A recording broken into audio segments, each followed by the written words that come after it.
इस वक्त पाकिस्तान का सबसे बड़ा जो मसला है वो आम इंतखाबात नहीं है। सबसे बड़ा मसला पाकिस्तान की मुआशी सूरत हाल में बेहतरी है, और इसके लिए सीधी सी बात है कि अफवाज पाकिस्तान ने एक कलीदी किरदार अदा करना जो है वो शुरू कर दिया अमली तौर पे। और आपने गुज़श्ता चंद दिनों में देखा कि ये जो special investment facilitation council SIFC जो बनी, उसके ज़ेर एहतमाम पहले ज़राअत के इशू के ऊपर एक समट हुई, कॉन्फ्रेंस हुई, सेमिनार हुआ। फिर उसके बाद मिनरल्स के ऊपर आज एक तकरीब हुई। यानी कि पाकिस्तान के पास जो मादनी ज़खायर मौजूद हैं उनको जो है वो इस्तेमाल करना, पाकिस्तान की मुआशी बेहतरी के लिए, और फिर दुनिया को यहाँ पे राग़िब करना, अट्रैक्ट करना को यहाँ पे वो सरमायाकारी करे। ये वो इशू है जिसकी तरफ कभी कोई किसी हुकूमत ने इस तरह तवज्जो नहीं दी जिस तरह इस हुकूमत ने दी है। और इसमें फिर वही बात है कि अफवाज पाकिस्तान इसमें जो कलीदी किरदार अदा कर रही हैं वो काबिल तहसीन भी है। और इसमें आप सबसे बड़ी बात ये देखिए कि ख़ुद जो सिपा सालार हैं जनरल आसिम मुनीर, उन्होंने इसका बिड़ा उठाया हुआ है कि और वो कह चुके हैं अपने खिताबात में कि पाकिस्तान को हम मुआशी बहरानों से निकालेंगे, इसको पाँव पर खड़ा कर देंगे और पाकिस्तानी कौम जो है वो जल्द कशकोल तोड़ेगी। ये ज़रूरी है कि आप अपने वसाइल के ऊपर इन्हिसार करें कि यहाँ पे तांबे के, लोहे के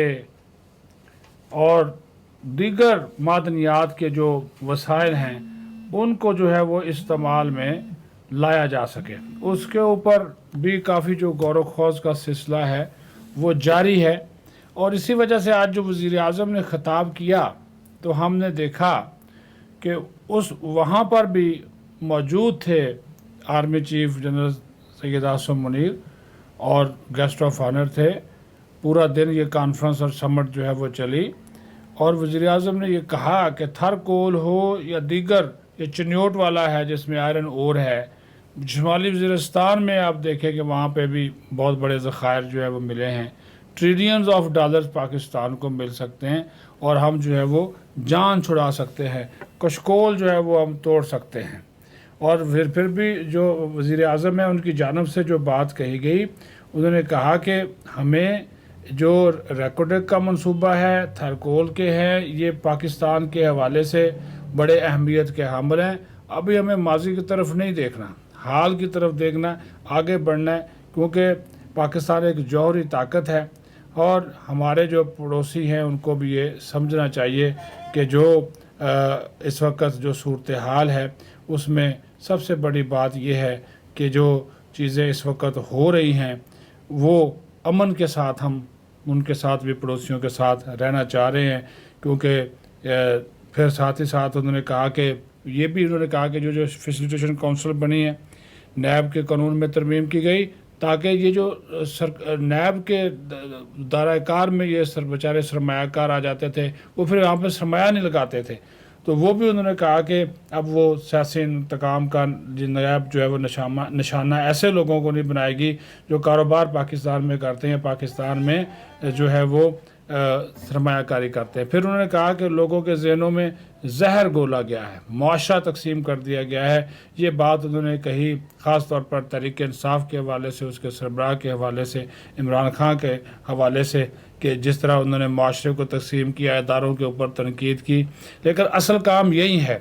असल काम यही है जो हो रहा है कि जो पाकिस्तान की मईशत है, पाकिस्तान के अपने जो वसाइल हैं, रेकोटेक हो, थर हो, चिनोड़ का आयरन और का मनसूबा शुमाली वज़ीरिस्तान में जो भी ज़खायर मिले हैं वो हों, उनको जो है वो बरूबे कार जो है वो लाया जा सके। और साथ ही साथ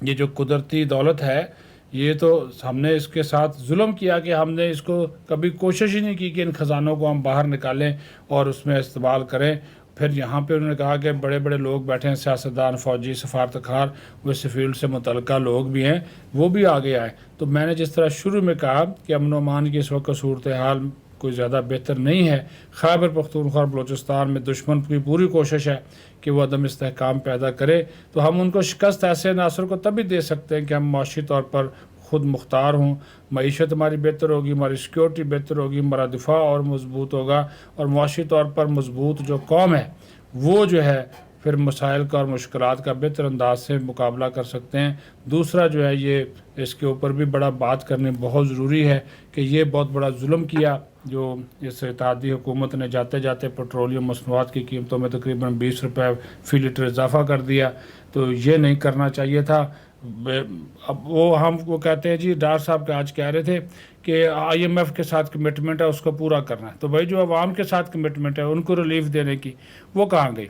یعنی کہ عوام کی کمٹمنٹ سے زیادہ 25 کروڑ عوام سے زیادہ ایک ادارہ جو ہے امپورٹنٹ ہو گیا جی، ہم وعدہ خلافی نہیں کر سکتے تھے، قیمتیں تو اتنے نہیں بڑھی عالمی منڈی میں، 15 روپے یا 10 روپے اضافہ ہو سکتا تھا، لیکن انہوں نے اکیلا 20 روپے بڑھا دیا، اس میں پیٹرولیم ڈیولپمنٹ لیوی بھی شامل کر لی، تو کریں تو کریں کہ اب مہنگائی کا ایک نیا طوفان آئے گا،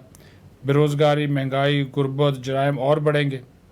ہر چیز مہنگی ہو جائے گی، ٹرانسپورٹ سے لے کر آپ کے آلو، پیاز، ٹماٹر، گاجریں، شاجریں، ہر چیز، آپ کے کچن آئٹم سارے مہنگے، سفر آپ کا مہنگا، یعنی کہ آپ کی سیلری جو ہے وہ اب کم ہو گئی ہے،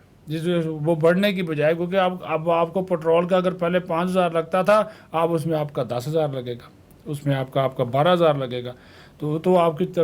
پیسے آپ کی تنخواہ تو نہیں بڑھی،